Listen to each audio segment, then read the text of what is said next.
I really want my niece to come back because, like I said, there's some issues with, being foreign and living in the country as far as teasing and bullying and stuff goes and laws. Oh, so the poor little daughter is not having a great time. Well, she's all right now, but my brother can't own land there ever, and promotions aren't necessarily always the best for foreigners and stuff, and it's probably best if they just came back to the States, in my opinion, John, if you're listening to this.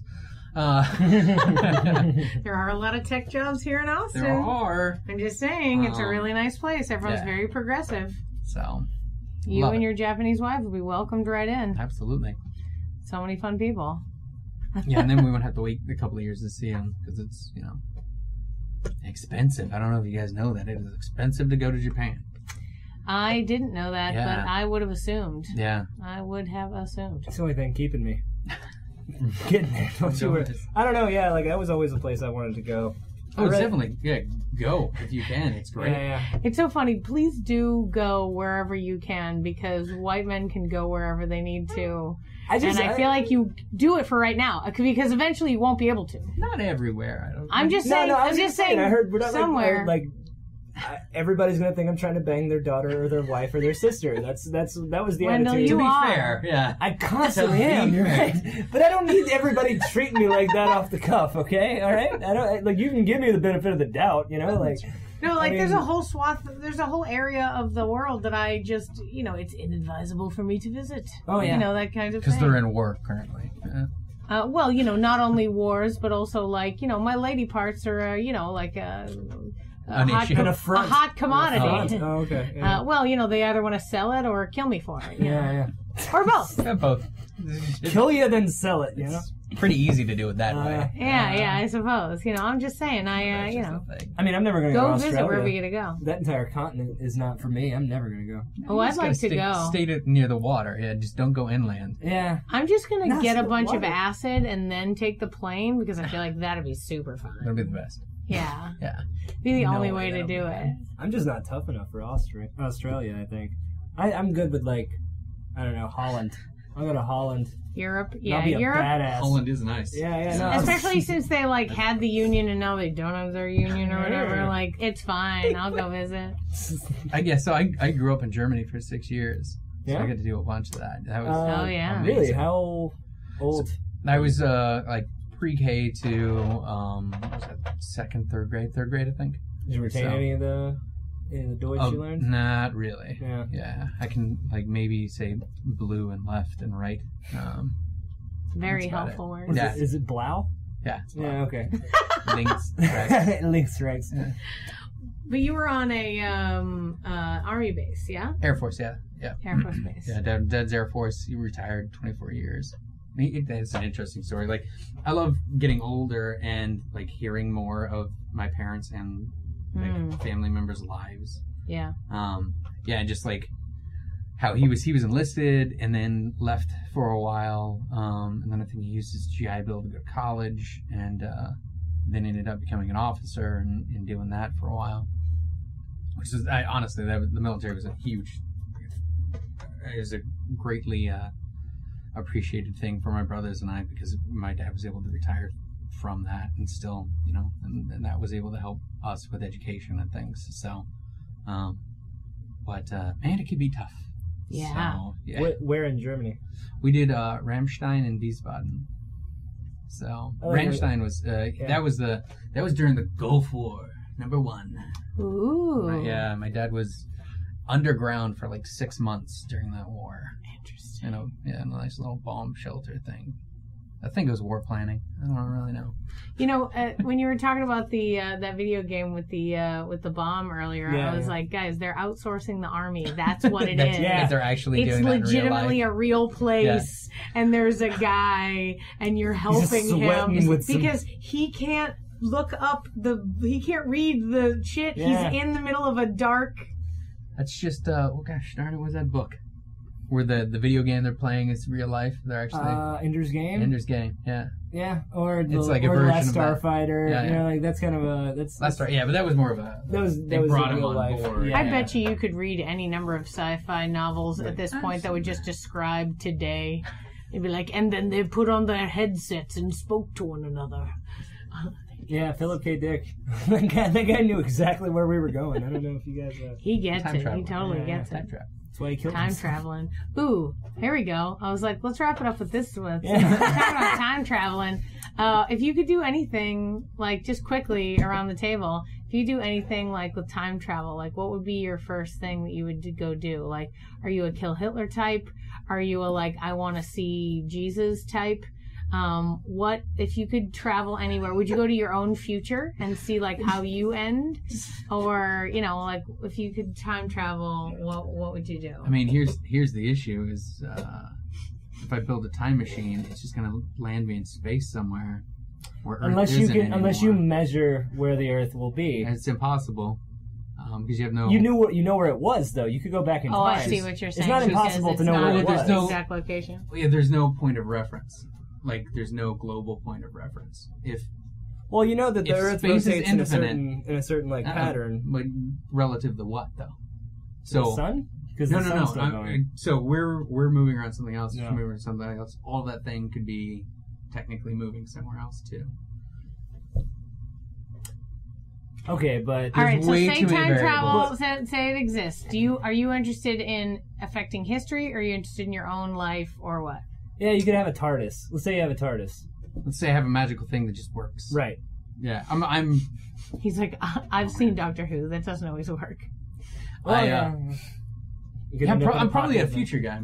Just go to the future. You go to the future. Yeah, I go to the future. Because you can't go to the past. I can. I mean, like, I would really enjoy, you know, hearing someone's cell phone go off as Jesus was on the mound. You know, just like, and then the TARDIS noise. Shit, sorry. Yeah, exactly. Continue your sermon, sir. Sorry. It becomes one of the miracle stories, and then the jingle from the heavens. Yeah. From the white man in khakis, standing at the very back, confusing everyone. In smelling khakis. Amazing. He smelled so weird. Good point. Yeah. What was wrong with him? It was as if he was like hanging out in the river. Get out of there. See, I'd just be Biff in Back to the Future too. I'd just be the asshole that just went and bet on everything and just made money from time travel. I'd go back to like 1990s and just, or like maybe 1980s and invest in Google and Apple and all that shit and fucking every World Series. I'd rake all the money in, you know. No, I was just gonna say. Well, technically, Biff didn't. It doesn't matter. Are you gonna talk about how it was technically a different universe that he went to? And no, because it's doesn't technically. I mean, technically it's today is what it is. I don't know, because that was a fixed point universe, right? Because like everything happened, it changed the future that he came from. I think in number 2, I'm gonna have to go back and watch it again. Well, what's the question? Because I feel confident I know a lot about this movie. If the time travel created a different universe when he changed things, or if it changed the universe that he came, like if it changed the future that he came from. So like when he went back and his brothers and sisters are disappearing. I think that everything he was doing was affecting the same reality that he. I mean, I like that. It's just real hard to write around. Oh yeah, no, totally. Well, he does go back to 1985, and it is affected by the stuff that he did. But is it his reality? So if there's an infinite number of universes, then there's literally, one that exists that's slightly different than what you have now, and then of course there's one that's all made of Jello because it's infinite. But so you would think that, well, I don't know. They normally establish what kind of time travel it is on some level, though. You know, by like stating out loud that like time is a fixed point, because time is kind of a fixed point. Like they constantly talk about how like shit, like he can't learn too much about his own future or too much about his own past or whatever. I assume because that, as far as Doc Brown understands, that time is fairly linear. But I mean, you're right. They could be creating different things too. I try to understand time travel movies. One of my friends was in the Back to the Future, and I could have sworn he tried to explain that to me one day, and it was just like, sure. I would go into the past to see my grandparents, to see like their world, because my grandfather was the head of homicide for Boston police in the 60s. Jesus, and that was an insane place. Yes. You're like, who are you, my grandchild from the future? Get the fuck out of here! I'm busy. Yeah, he arrest that lady. I would never be. Yeah. I would not go talk to him. I would just go try to witness what was going on and try to see what the world was like. Because, I mean, it was a crazy little place. And to think that that's where most of my family came from is like, okay, crazy. That is a hell of a city to be that guy in. You know what I mean? That is a hell of a time period to be that guy in that city. Yeah, so I'd love to see what that's even about. Everything I know. And then help that to inform how much of a badass I'm allowed to be when I come back and be like, yeah, well, I'm a descendant of a badass. Smoking. I start smoking again. They're like, what are you going to do? You're going to kill yourself. I'm a time machine, goddammit. Did you say where? No.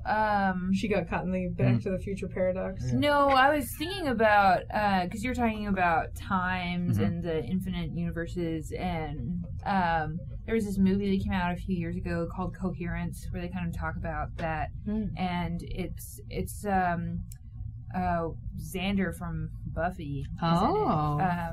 What's his name? I've never seen him in anything else. Is it the dinner party like one? Yes. Yeah. Have you seen it? Absolutely. Yeah, and there's a really one of the lines in that film that I like.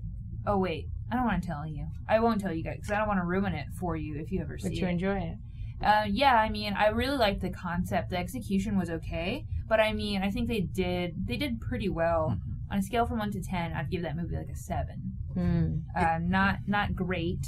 But I mean, again, the idea is really interesting. I like to play with it. Interesting. It would be a great movie to show someone like, hey, do you want to do a low budget sci-fi movie? Here's a great way to do that. Yeah. Like it really is. It's a good example of like this is a movie probably cost $100,000. And then to your question, I think I would want to go back to maybe like probably like 1910 maybe, or like the turn of the 20th century, and just explore Egypt at that time when a large portion of those things are being discovered. But I mean, and antibiotics. Yeah, and curses. But malaria. Though there would have to be some type of time travel magic for me to be able to go over there, being a woman of color. Well, I don't think you'd have enough color. Yeah. Depends on the region. Right? Yeah, exactly. Like regionally going over there, not. Yeah. You know, it would just be. There would have to. Yeah. Again, you'd have to give yourself a British accent and walk in with like really high boots, and then they would all just give you all the. And you're like, I work at the Smithsonian, and then they're like, oh, okay, that makes sense. I'm the curator of the library. They always are. Yeah, go. Yeah, all right. Take what you want. Yeah. That seems fine. Come right in. I just watched this movie called Frequently Asked Questions about time travel, and I would give it like a. What are we giving? Chris O'Dowd. Yeah, what are we doing it on a scale of 10? I would give it like maybe like a 6. I mean, no, okay, I'll say 7 because I enjoyed it. It was a romp.